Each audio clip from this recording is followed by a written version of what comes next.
सबसे पहले आपको बताएं कि मुस्लिम लीग नून के लिए एक और अहम दिन है। मरियम नवाज जेल जाएंगी या फिर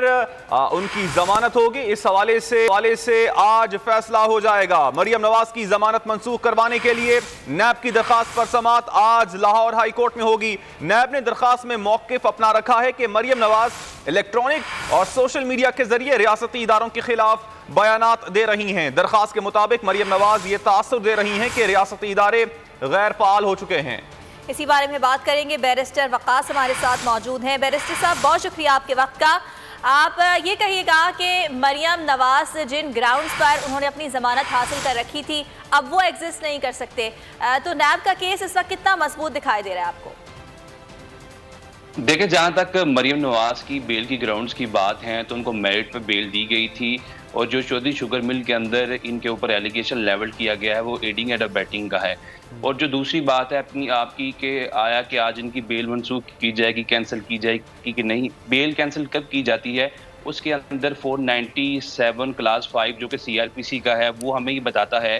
कि कोई भी मुल्जिम जब एविडेंस को या किसी विटनेस को हैम्पर करता है या टेम्पर करता है, एट द सेम टाइम अगर वो इन्वेस्टिगेशन इंटेरोगेशन के प्रोसेस को ज्वाइन नहीं करता, तो ऐसी सूरत हाल में लॉ इन्वेस्टिगेटिंग एजेंसीज जो हैं वो एप्लीकेशन मूव कर सकती हैं कोर्ट में कि इसको जो बेल की कंसेशन ग्रांट की गई है इसको रिवोक कर लिया जाए, रिकॉल कर लिया जाए या कैंसिल कर दिया जाए। तो आज भी इसी हवाले से नैब का भी ये मौक़िफ़ था जो एप्लीकेशन हाई कोर्ट के सामने पुट फॉरवर्ड की गई है कि मरियम नवाज को बारहा नैब ने इन्वेस्टिगेशन इंटेरोगेशन को के लिए बुलाया और इनके लिए कुछ सवालात है, लेकिन इन्होंने इन्वेस्टिगेशन इंटेरोगेशन के प्रोसेस को जारी नहीं किया जिसकी वजह से इनकी बेल रिकॉल की जाए, रिकंसीडर की जाए। लेकिन बैरिस्टर साहब, एक और मौकिफ भी नैब की जानिब से अपनाया गया है और उस मौकिफ में उनका कहना है कि रियासती इदारों के खिलाफ बयानात दिए जा रहे हैं मरियम नवाज की जानिब से। तो ये कितना स्ट्रॉन्ग मौकिफ है और इस मौकिफ को आप नैब को कैसे देखते हैं? देखिए, जहां तक इस मौक़िफ़ की बात है तो सेक्शन 16B है नैब ऑर्डिनेंस का, जो ये कहता है कि अगर कोई भी शख्स जो कि नैब कोर्ट के सामने उसका मुकदमा पेंडिंग है और नैब के प्रोसेस को स्कैंडलाइज करता है, डिस्पर्ज करता है, रेडिक्यूल करता है या कंटेम्प्ट ऑफ कोर्ट के ज़िम्रे में कोई ऐसा एक्ट करता है कि इस तरह की हर्जा सराइयाँ नैब कोर्ट को मुलायन करता है, तो उसके लिए सेक्शन 16B है नैब ऑर्डिनेंस का, जो कि ये कहता है कि उसके लिए नैब खुद भी अपनी कोर्ट के अंदर भी एप्लीकेशन मूव कर सकती है और उसकी सज़ा भी 6 महीने। एट द सेम टाइम जो आपने क्वेश्चन किया इस हवाले से, नैब ऑर्डिनेंस में सेक्शन 31A मौजूद है 31A, जो ये कहता है कि कोई भी ऐसा मुल्जिम जो कि नैब कोर्ट में या नैब के प्रोसेस में रिक्वायर्ड हो और वो उसकी हेयरिंग्स को या इन्वेस्टिगेशन के प्रोसेस को अवॉइड करे या ल्यूट करे या अवेड करे, ये सेक्शन 31A के वर्ड्स हैं। तो ऐसे में नैब कोर्ट के पास ये इख्तियार मौजूद है कि ऐसे शख्स को वो कन्विक्ट भी कर सकते हैं, जो वर्ड इस्तेमाल किया गया है। बैरिस्टर साहब, अगर मुल्ज़िमान की जानिब से ये अश्योर करवाया जाए कि अब जब उन्हें तलब किया जाएगा तो वो पेश होंगे, तो क्या इस मामले पर बेल को एक्सटेंड किया जा सकता है? This is most prominent pivotal question जो आपने पूछा, चूंकि हमारी प्रैक्टिस के अंदर जब एक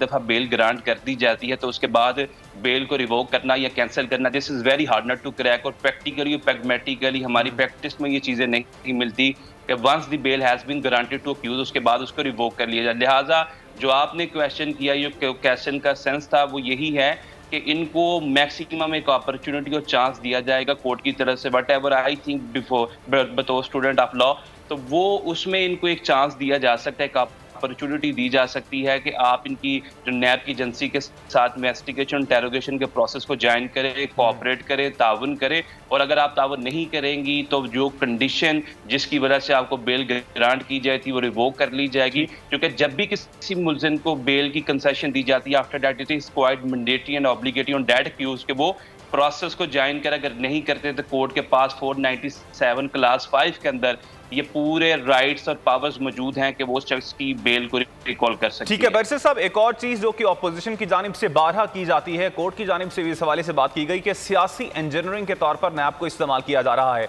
अब जो दरखास्त सामने आई है इसको पढ़ने के बाद आप समझते हैं कि इस तरह की बात इस दरखास्त से छलकती है?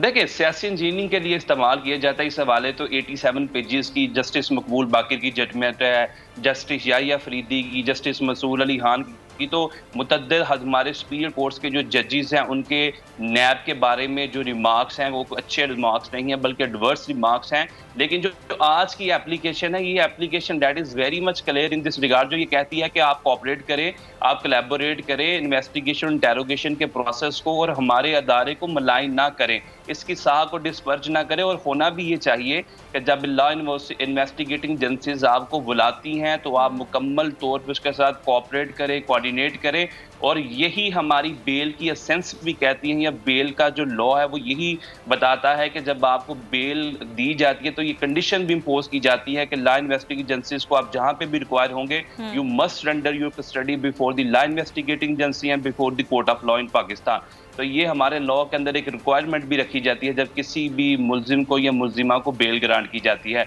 लिहाजा इस एप्लीकेशन से कोई तासुर नहीं जाता, चूंकि इनको जनवरी में भी बुलाया गया, अगस्त में भी बुलाया गया, फिर नैब पे जो पत्थर मारे गए, जो जुबान का इजहार किया गया, मैं ये समझता हूँ अगर आप ये समझते हैं कि आपके पास एविडेंस मौजूद हैं, ट्रांजैक्शंस मौजूद हैं, तो आप बाय लॉ आए, बाय डॉक्यूमेंट्स आए और डॉक्यूमेंट्स के थ्रू या एविडेंस के थ्रू ये प्रूव करें कि जो एलिगेशन या एक्विजिशन आप पर लेवल्ड किए गए हैं which have that has no concern with the. ठीक है बैरिस्टर साहब, ये भी फरमाइएगा कि अगर आज मरियम नवाज की बेल को मंसूख कर दिया जाता है तो उनके पास और कोई ऑप्शन मौजूद है?